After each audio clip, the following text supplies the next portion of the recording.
1 year ago, we faced an unimaginable tragedy. On that day, we lost 3 remarkable professors, colleagues, and friends. Naoko Takemaru, Jerry Cha-Jan Chang, Patricia Navarro Velez.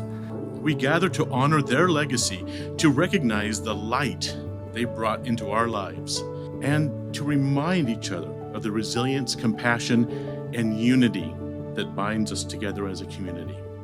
Our hearts are sore. We ask that you help us with that. Give us the ability to move forward and honor these 3 that had departed here. We met as one, believing in our love, that their loss would teach us to fill what is hollow here. As a business student and survivor of that day, we hold true that the memory and legacy of these excellent professors will live on in the hearts and minds of every person who passes through the entrance of this campus. A group of students came together in their mourning to do something meaningful.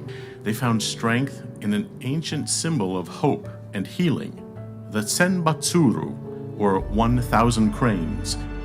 Each will have one letter, U, N, L, and V. These letters are made of red cranes, which have the names of those who participated. This represents the community here at UNLV.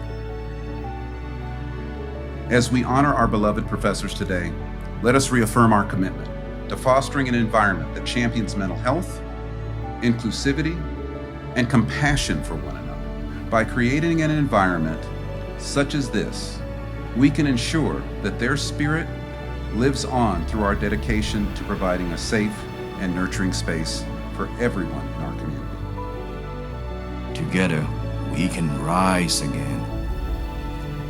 And as we rise, let us recommit a fundamental truth. Our university must remain a sanctuary, a place dedicated to learning, growth, and hope. It must be a safe haven where the pursuit of knowledge flourishes and where violence has no place. We are more than a university. We are a family.